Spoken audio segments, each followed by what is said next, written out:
देखिए बच्चों, हम लोग क्वेश्चन नंबर 163 देखते हैं। ठीक है, इसमें बोला जा रहा है कि which one amongst the following carbocation is most stable. Stability of carbocation पर बेस्ड बहुत ही आसान क्वेश्चन है।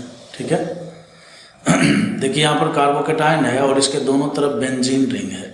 ठीक है, और ये भी एक एरोमेटिक कंपाउंड है, तो ये भी स्टेबल है। और यहाँ पर देखिए तीनों में हाइपर कंजुगेशन हो रहा है तीनों तरफ से। ठीक, और ऑप्शन नंबर डी में अगर आप देखिए तो ऑप्शन नंबर डी जो है आपको पता होगा सीपीएम के बारे में, सीपीएम के टाइम। ठीक है, साइक्लो प्रोपाइल मिथाइल कैटायन। ठीक है, सीपीएम की स्टेबिलिटी जो है एरोमेटिक कंपाउंड से भी ज़्यादा होती है। इसके पास जो है एक्स्ट्रा ऑर्डिनरी एक्स्ट्रा स्टेबिलिटी होता है। बेसिकली रीजन क्या होता है बच्चों? रीजन ये होता है कि जैसे देखिए यहाँ पर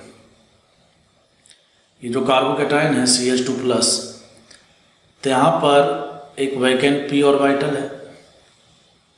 ठीक है, वैकेंट p ऑर्बिटल है। तो ये वैकेंट p ऑर्बिटल बेसिकली करता क्या है कि यहाँ का जो सिग्मा बॉन्ड है ना, यहाँ का जो सिग्मा बॉन्ड है इधर और इधर, तो ये क्या करता है, इस सिग्मा बॉन्ड के साथ जो है ना ओवरलैपिंग करता है। आप जानते भी होंगे, मैं तो बस समझा रहा हूँ।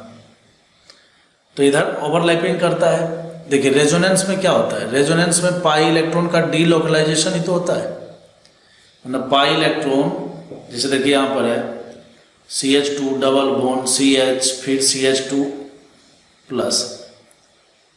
तो यहाँ पर जो वैकेंट d ऑर्बिटल है, ठीक है, तो यहाँ वाला जो इलेक्ट्रॉन है वो इधर आ जाता है। समझ गए बात को? और फिर यहाँ पर क्या हो जाता है, ओवरलैपिंग होने लग जाता है। तो भाई बॉन्ड बनने के लिए इलेक्ट्रॉन चाहिए होता है, तो ये वाला बॉन्ड टूट कर और इधर आ जाता है, ओवरलैपिंग करता है, इधर बॉन्ड बन जाता है। तो यहाँ पर क्या होता है बच्चों कि ये सिग्मा, पहला नंबर, पहली सबसे इम्पोर्टेंट बात इसमें यह है कि यहाँ का सिग्मा बॉन्ड टूट कर इसके साथ ओवरलैपिंग करता है। और तो एक ही सिग्मा बॉन्ड नहीं, ये दोनों का दोनों सिग्मा बॉन्ड जो है इसके वैकेंट p ऑर्बिटल के साथ ओवरलैपिंग करता है। समझ के बात को? तो कहने का मतलब यह है कि सीपीएम में जो है यहाँ पर वैकेंट d ऑर्बिटल जो है ये सिग्मा के साथ जब रेजोनेंस करता है, डांसिंग रेजोनेंस भी इसको बोलते हैं, तो सबसे पहला नंबर तो सिग्मा बॉन्ड टूट कर जो है पार्टिसिपेट करता है, रेजोनेंस में भाग लेता है। और दूसरा नंबर यह है कि देखिए इस बॉन्ड में 2 इलेक्ट्रॉन है और इस बॉन्ड में 2 इलेक्ट्रॉन है। रेजोनेंस कहीं पर भी होता है तो यहाँ पर देखिए 2 इलेक्ट्रॉन पार्टिसिपेट कर रहा है, ये बॉन्ड टूटा, आगे बढ़ा। जबकि यहाँ पर एक ही साथ 2-2 सिग्मा बॉन्ड जो है इसके साथ ओवरलैप किए हुए हैं। तो बेसिकली इस वैकेंट p ऑर्बिटल को जो है 4-4 इलेक्ट्रॉन जो है मिलता है। कहने का मतलब यह है कि जो कार्बोकेटाइन है, देखिए कार्बोकेटाइन को क्या चाहिए, स्टेबिलिटी के लिए इलेक्ट्रॉन चाहिए। तो उसको इलेक्ट्रॉन जो है ना, इलेक्ट्रॉन की यहाँ पर कोई कमी नहीं है, डोनेशन की कोई कमी नहीं है। समझ गए बात को? तो यही कारण है कि सीपीएम जो होता है, साइक्लोप्रोपाइल मिथाइल का जो कैटायन होता है, उसको हम बोलते हैं एक्स्ट्रा ऑर्डिनरी स्टेबिलिटी फैक्टर है इसके पास। समझ गए बात को? तो ये बेंजीन रिंग वगैरह एरोमेटिक सबसे ज़्यादा स्टेबल होता है, तो डी इसका सबसे करेक्ट आंसर है। अब देखिए क्वेश्चन नंबर 164 देखते हैं। इसमें कहता है cyclopentadiene is much more acidic than cyclopentane. बिल्कुल सही बात है। देखिए साइक्लोपेंटाडाइइन ये है और साइक्लोपेंटेन ये है। ऑप्शन बाद में पढ़ेंगे, सबसे पहला मैं बता दूं, यहाँ का जो हाइड्रोजन है ना बच्चों, यही एसिडिक हाइड्रोजन है। मैंने आपको हमेशा से बताया है कि किसी भी एटम से लगा हुआ हाइड्रोजन जो है या किसी कार्बन से लगा हुआ हाइड्रोजन एसिडिक है या नहीं है, इसको जांचने का सबसे सिंपल तरीका है, आप क्या कीजिए, वहां से इस प्रोटॉन को निकाल दीजिए और प्रोटॉन को निकालिएगा जैसे तो बनेगा एनायन। समझ के बात को। प्रोटॉन को निकालने के बाद जो एनायन बन रहा है, अगर वो रेजोनेंस स्टेबलाइज है या एरोमेटिक कंपाउंड बन जा रहा है, तो इसका मतलब क्या हुआ? इसका मतलब ये हुआ कि उस प्लेस से प्रोटॉन को बाहर फेंकने के बाद इस कंपाउंड की स्टेबिलिटी बढ़ गई। और स्टेबिलिटी के लिए तो कुछ भी हो सकता है केमिस्ट्री में। समझ में आ रही बात? तो भाई यहां से जैसे इस प्रोटॉन को निकाल रहा है, पहले देखिए क्या था, पहले अगर आप गौर से देखिए तो ये नॉन एरोमेटिक कंपाउंड था, और जैसे ही प्रोटॉन यहां से निकाल रहा है तो ये एरोमेटिक बन रहा है। तो बस प्रोटॉन निकालने वाला आना चाहिए, कोई बेस का प्रेजेंस होना चाहिए, तो हाइड्रोजन देने के लिए तैयार है।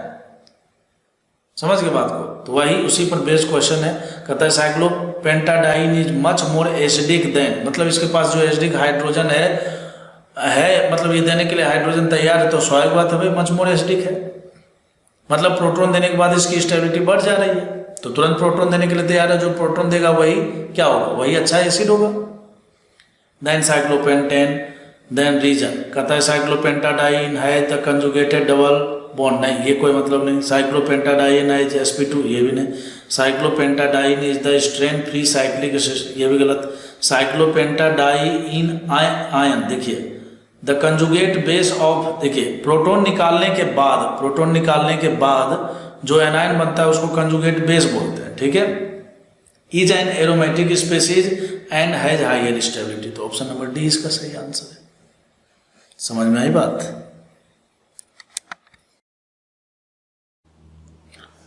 देखिए बच्चों, क्वेश्चन नंबर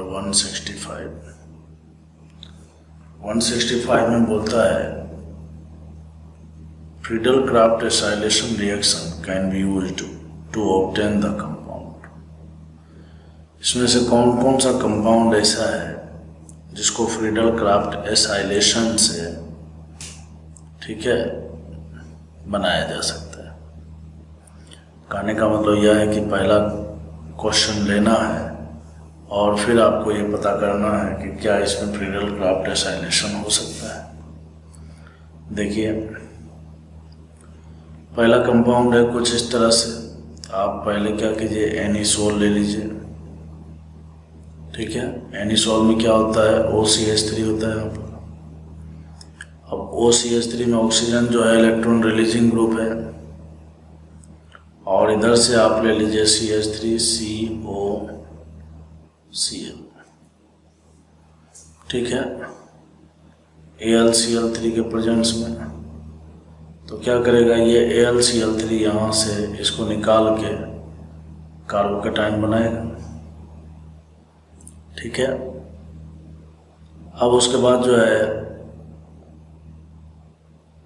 ये जो मिथॉक्सी ग्रुप है इस बेंजीन रिंग में इलेक्ट्रॉन डेंसिटी को बढ़ाएगा, कहाँ पर? तो ऑर्थो पर और पैरा पर। तो ऑर्थो पर जुड़ेगा तो रिपल्सन, मेजर प्रोडक्ट बनाना है तो ये यहाँ पर जुड़कर बना सकता है, ठीक है। कहने का मतलब यह है कि कुल मिलाकर पहले एनिसोल ले लीजिए और फिर मिथाइलेशन करवा लिए, एसिटाइलेशन करवाइए आप, तो आप कर सकते हो, बना सकते हो। ऐसे ही दूसरे वाले में देखिए, दूसरे वाले में भी ठीक है, वैसा ही है, CH3 है। ये भी क्या है?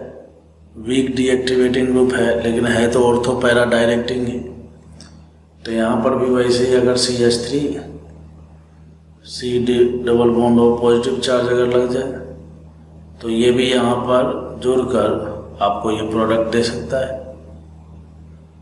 है ना, मतलब भी मिल सकता है। कोई बोलेगा कि अगर पहले से ही अगर हम एसिटाइलेशन करवा ले तो देखिए पहले से अगर करवाइएगा तो ये तो क्या है, मेटा डायरेक्टिंग ग्रुप है ना। अगर आप पहले से ही करा लीजिएगा तो ये मेटा डायरेक्टिंग ग्रुप है, कहने का मतलब इलेक्ट्रॉन डेंसिटी को बेंजीन रिंग में कम करेगा, फिर भी आप इलेक्ट्रोफाइल को जोड़ना चाहते हो, ठीक है। तो इलेक्ट्रोफाइल को अगर आप जोड़ोगे तो कहाँ जोड़ोगे? ठीक है, मेटा पोजीशन पर जोड़ सकते हो। तो बेस्ट मेथड ये रहेगा कि सबसे पहला नंबर आप एनिसोल से इसमें चलिए। अब जैसे थर्ड में देखिए, थर्ड में है कि जैसे मान लीजिए एसिटाइलेशन करवाना है, एसाइलेशन, तो सबसे पहला नंबर जो है इसको पकड़िए। अब आपको पता है कि ये जो NO2 ग्रुप है ये क्या करेगा, इलेक्ट्रॉन डेंसिटी को बहुत कम कर देगा, और उसके ऊपर जो है अगर आपको एसिटाइलेशन करवाना है, इलेक्ट्रोफाइल है, फिर भी आपको जोड़ना है, तो आप कहाँ जोड़ोगे? आप मेटा पोजीशन पर जोड़ सकते हो, मतलब ये तो नहीं बना सकते ना। समझ के बात को। फिर चौथे में आइए। चौथे में आप जानते होंगे कि एमीन हो, ठीक है, ये 1 डिग्री एमीन है, 2 डिग्री, 3 डिग्री एमीन, एनिलीन है, ये एरोमेटिक एमीन है। तो ये क्या करता है बेसिकली, जब इसके सामने कोई इस तरह का ग्रुप आता है तो ये जो नाइट्रोजन है, नाइट्रोजन का लोन पेयर, ये क्या है, खुद ही यहाँ पर पार्टिसिपेट करता है।